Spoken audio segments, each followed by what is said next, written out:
Mike stood by the village well with an empty bowl. He had waited for hours, but no one gave him water. One woman even poured her extra water into the sand instead of giving it to him. Mike was 12 years old.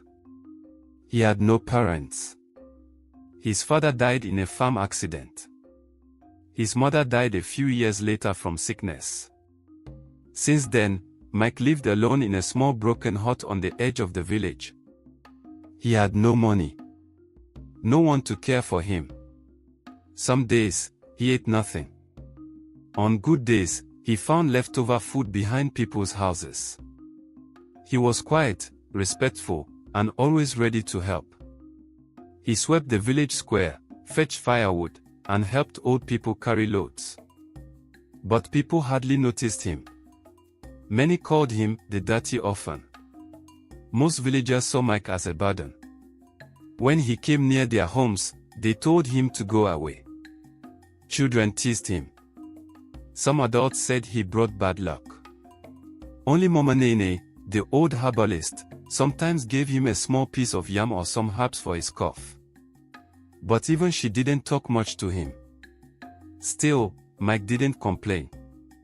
He cleaned his torn clothes in the stream and tried to stay out of trouble. Every night, he looked at the stars and whispered, "Maybe one day, someone will see me." One dry season, the rain didn't come. The sky stayed hot and empty. Days turned into weeks. The stream dried up. The village well dropped lower each day. Crops died. Goats and chickens started to fall sick. The people were scared. Chief Paul, the village leader, called for a meeting. Everyone gathered.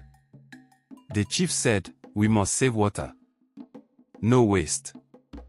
And no one must go beyond the forest to search for water. It's too dangerous." The villagers agreed. But things only got worse. Children cried from thirst. People started fighting over small bowls of water. One evening, Mike walked into the village square. His feet were cracked. His eyes were red from heat. But he stood tall. He raised his hand and spoke. "I know a place where there might be water. My father took me there once. It's past the thorn forest." Everyone stared.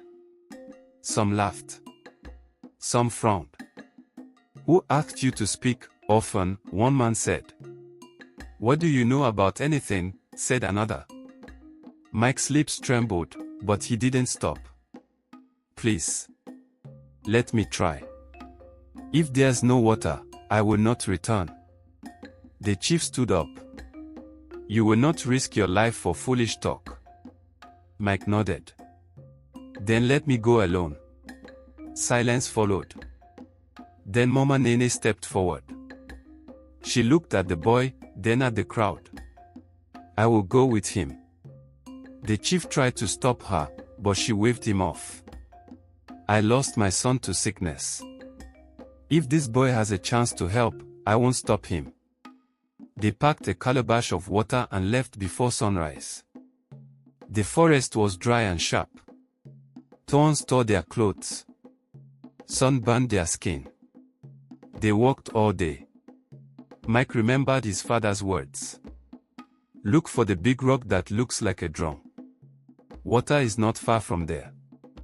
Just before sunset, they saw the rock.